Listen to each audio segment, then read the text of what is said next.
Hello and welcome to the Rave.com. My name is Jim Tyndall. I'm sitting here with Jordan from the Ready Set. How's it going? Pretty good. How are you? I'm doing great. You just got done with a meet and greet downstairs, is that right? Yes. Cool. How'd it go? Really good. It seems like it's going to be a very, very fun show. Yeah, I got here at about 4 o'clock today, and there were already people outside. Yeah, it's awesome. In the wind and the cold. It's still kind of cold here. Yeah. So you got some intense fans. It's nice. This is like better weather than we've had a lot of the other places.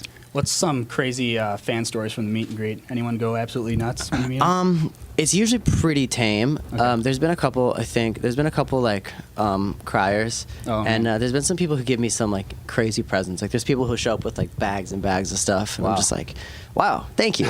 So, yeah, it's awesome, though. Wow, you're going to run out of room on the bus when you're done by it. Yeah, that was the problem at first. Like, we had this couch just full of bags and everything. And we ended up just getting, like, I have, like, this bin that we just, like after I read the letters and everything, we just put everything in there and then I keep it. So wow, sweet. I have like piles of just everything I've been given at my house. All right, so this is the 4th time you've been at the Rave, is that right? Last time you were here was with the Bamboozle Roadshow in June, or were we here before that? I think the last time was with Hey Monday, but cool. Before that it was the Roadshow. All right, yeah, so you've taken a tour of all the sights and sounds and horrors? Yes, I think most of it. Wow, what's some crazy stuff you've seen there? Here, you know what? I don't really know. I mean, I think we've been around and seen, like, obviously we saw, like, the basement pool thing and all that, which is lovely. And we went up, the first time I was here, I think we went up, like, above like, the big main room, like, some giant door that went up, like, super high in some, like, lofty kind of area. I don't know, we didn't go too far into it, but I kind of want to. So. Nice. Well, there'll be time after the show. That would be, or before. That would be amazing. So you've kind of done a lot of different tours. The Bamboozle Roadshow was huge. You had bands going in and out of that. It was really like a festival type of atmosphere. And then you're doing a tour like this, which is just you, All-Star Weekend, Downtown Fiction, and then what's the other band? We Are the In Crowd. We Are the In Crowd and Plug in Stereo. Great. Yeah. What's the difference between doing like a big show, a big festival type show with lots of different bands like LMFAO, Hanson, 303, that kind of stuff, and then doing like a smaller headlining kind of show for you? What's the difference? I think the best part about doing shows like this is finally get to kind of do everything that I've wanted to do, like production-wise. We get to play more songs. We get to have our full like lighting set up and everything, and we get to just do a lot more. I guess we get to like switch things up a lot more than before, whereas like at a festival show you have like 30 minutes and you have to be on really quick. Like you don't have a sound check. You just kind of like go, you play your songs real quick, and you get off, and it's just like keeps going. Right. But they both have perks. Like I really do like doing the bigger outdoor festivals. I know here it was inside obviously, but a lot of those shows like just like the amphitheater kind of vibe and that kind of stuff is really fun. Cool. You just got just redesigned your website. Is that right? Yep.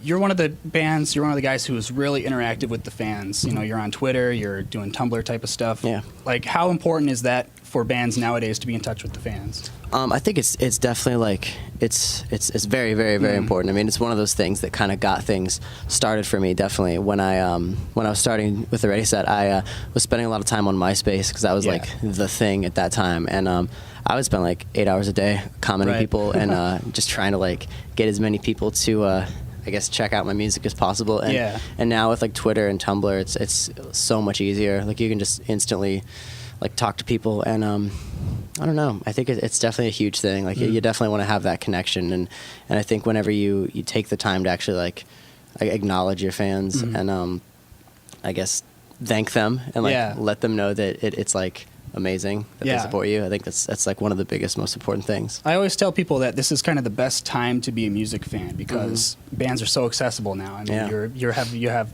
thousands of followers on Twitter, but you read everyone's messages. You're able to see everything, definitely. and you're able to respond to everybody. Yeah, I definitely read all the out replies. That's like my my thing whenever I'm at airports and stuff. Cool. Waiting, I just sit and scroll through everything. Yeah, the days of like reading a book or doing a crossword puzzle are over. Cause, no books unless it's like an iBook. Oh, cool. You know? Yeah.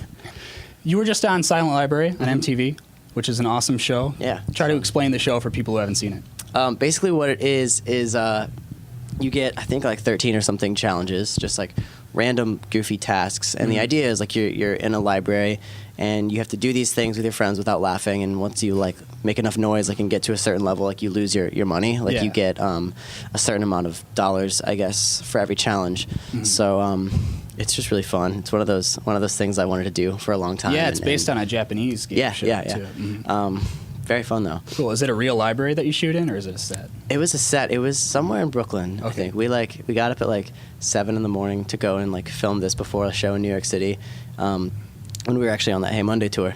So it was a very early day, but very fun. Cool. What's the craziest thing you did on the show? I actually ended up getting the easy challenges. I'm not really sure why. I mean, I kind of feel bad, but I had to like eat a thing of corn with lipstick on it, and then I had to get like just like smacked in the face by some 10-year-old girls, basically. Cool. So I got the easy stuff, but it's almost like a Ready Set show. Yeah, basically just lipstick and getting hit by girls. Nice. But some of my other guys had to, actually my guitar player had to lay down in like a big bed basically of like fly trap sticky stuff. Yeah, I saw that clip. Yeah, and it was actually a lot harder to get off than they made it look on there. Like he had it stuck on him for like I think like 24 hours or something. Like you just couldn't get it off. He had like a swim cap on, and it like flew right. He like tried to lift his head, and it just flew right off. Yeah, it was pretty brutal. Nice. All right, you have the album "I'm Alive, I'm Dreaming" that's in stores. You also have a single that just is coming out soon on iTunes, "Young Forever." It's streaming online now. I've seen YouTube clips of it. I've seen it's on your website. What's been the response for the new single? It's exciting. It's been really positive, and it was kind of the song like I knew it was either going to be really positive or really negative. Like I expected some sort of weird backlash because it's nothing like Love Like Whoa, which was like my intent completely. Like, I wanted to make sure that I wasn't going to put out the same song twice, because like I know, like I feel like if I did that, people would hear it and they'd be like, oh, he's trying to get like a second big single or whatever. But I want to make sure that I'm always keeping things interesting and switching them up, and I don't want to get like pinned down into one like style of pop music, I guess. So it's definitely more clubby, I guess, and upbeat, and but I think it definitely still has the Ready Set vibe to it and everything. Good. Yeah, I read Facebook's comments about it and things. A lot of people are really into it. Yeah, so it's cool. We have the video coming out for it really soon, and it goes to iTunes on April 12th. So very soon, and it'll be that with an acoustic version of it that we did, and this other song that's new that people haven't heard yet. Awesome. So is a new album in the works as well?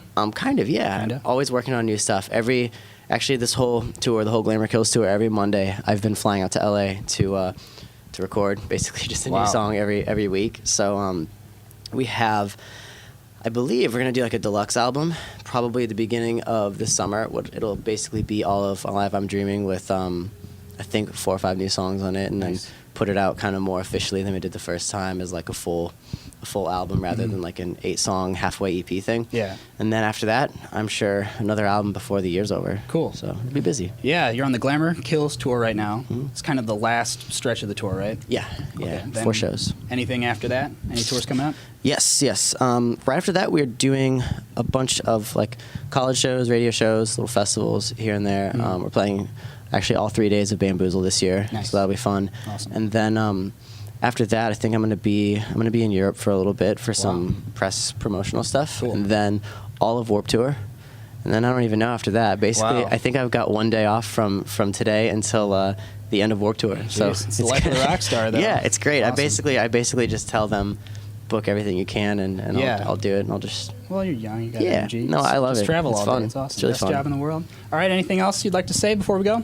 I want to say thank you to anyone watching, and thanks for checking out the music. Make sure you check out Young Forever on iTunes, April 12th, and thank you. Cool. All right. It's Jordan from The Ready Set. Thank you so much for coming. Thanks, man. Check out thereadyset.com, album and stores I'm Alive, I'm Dreaming, and again, Young Forever, April 12th on iTunes. Until then, I'm Jim Tyndall, and we'll see you next time on therave.com.